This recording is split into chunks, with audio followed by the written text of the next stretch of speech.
symbol of law, a symbol of justice, a symbol of the sovereign rights of the people.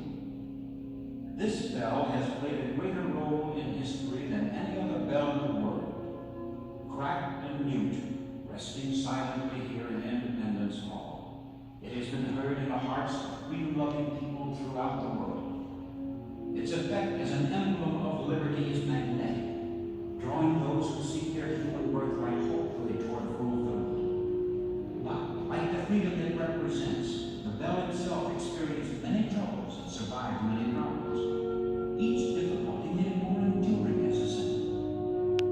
The bell was cast to commemorate the 50th anniversary of William Penn's Charter of Privileges, a charter which ensured freedom for the citizens of Pennsylvania. That was the reason for the prophetic Old Testament inscription, proclaimed liberty throughout all the land unto all the inhabitants thereof.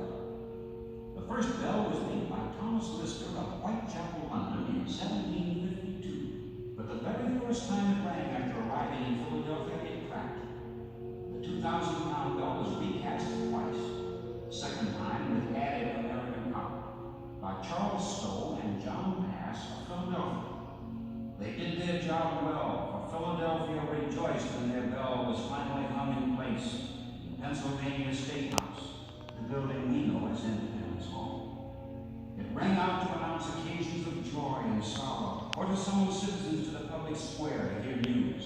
It spoke for the people and to the people. Its mighty tones became a voice that truly proclaimed liberty throughout all the land, unto all the inhabitants thereof. The bell sounded the convention of the Philadelphia Assembly. It later bade Godspeed to Benjamin Franklin as he left for England in 1757 with a petition of grievances from the colonists. It rang muffled in 1765 as the Royal Charlotte with a protecting man-of-war came up the Delaware River bearing heated tax stamps. When the English borrowed forbade the colonists to manufacture iron, woolen goods, or hats, it rang forth a national rage. The bell rang muffled again when the British closed the port of Boston. But 9 months later it rang again, this time to announce how the redcoats had been routed at Lexington. It rang out loud and clear to announce the signing of the Declaration of Independence, for now indeed the great bronze bell was truly proclaiming liberty. Later, it rang in bereavement for the death of George Washington. It announced the election of Thomas Jefferson. Again in hushed tones, it sounded in mourning for Hamilton and Lafayette. On July 4th, 1826, it pealed forth the 50th anniversary of the signing of the Declaration of Independence. On July 8, 1835, it was rung in memoriam as the body of John Marshall, the nation's 4th Chief Justice, was being taken from Philadelphia to Washington. The bell tolled out, stirring men's hearts and souls, and suddenly it cracked, never to peal out its wonderful messages again.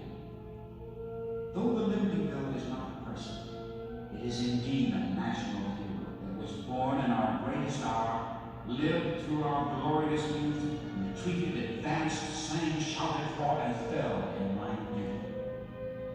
The Liberty Bell is a national symbol, great like Washington, Jefferson, Lincoln, yet plain like any of us. It is the only bell in the world in whose presence any man, regardless of race, creed, political belief, or wealth, will solemnly take off his hat and feel as well as show true respect. The Liberty Bell reminds each of us of our rights and privileges, but also of our duties and responsibilities as free men. To each of us, it suggests a rededication to the principles under which this country was founded. The Liberty Bell will continue to